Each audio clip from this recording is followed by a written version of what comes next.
I'm Colin Walls, and I'm here once again to talk about embedded software. Today I want to talk about an issue which actually most of the time doesn't matter, except when it does.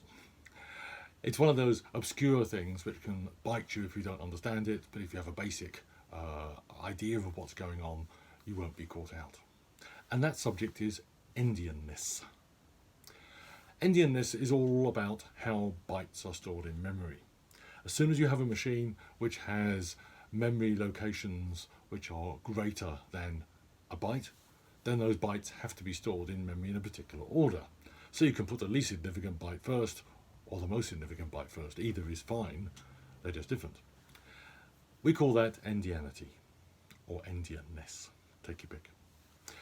So if you put the least significant byte at the lowest address, we refer to that as a Littleendian model. If you put the most significant byte at the lowest address, we call that the Bigendian model. Now, different processors use Bigendian or Littleendian. It might be variable. The processor will start up in one mode or another, and maybe in software you can tell it to change. So it depends very much on what you need, what you'll end up with. So if we have a look at this diagram, we can see how Littleendian works. So here we have a value loaded into a register, which is 0A, 0B, 0C, 0D, so 4 bytes. And those bytes go into memory in the reverse order because it's Littleendian. So the least significant byte, 0D, goes to address A, and so forth. If we change to Bigendian, the reverse is true.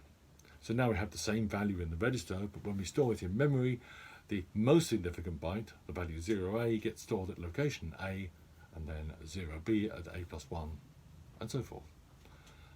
These are two possibilities, very straightforward.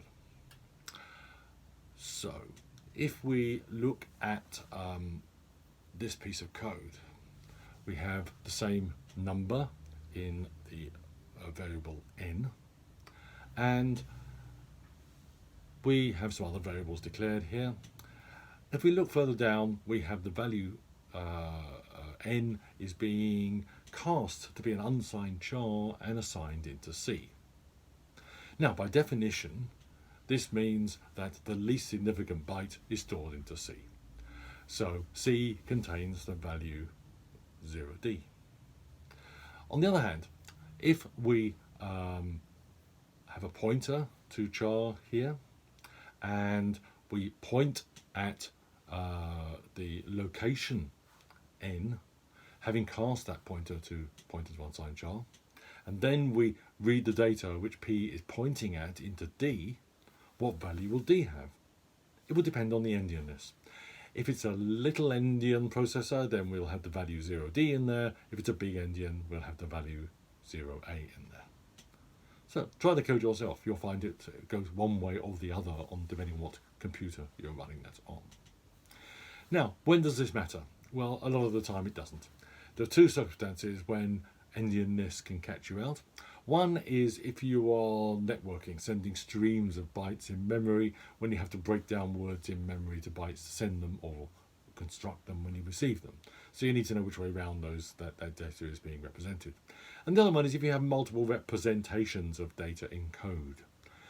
This is not something you do on an everyday basis, but sometimes you need to look at data in different ways, and therefore how it's actually distributed in memory can count. This is illustrated in the code we just looked at, although that was a trivial example. So that's endianness or endianity. As I say, the two terms are used interchangeably. There are other variations on this theme, but the gist of it is Bigendian or Littleendian. That's it for today.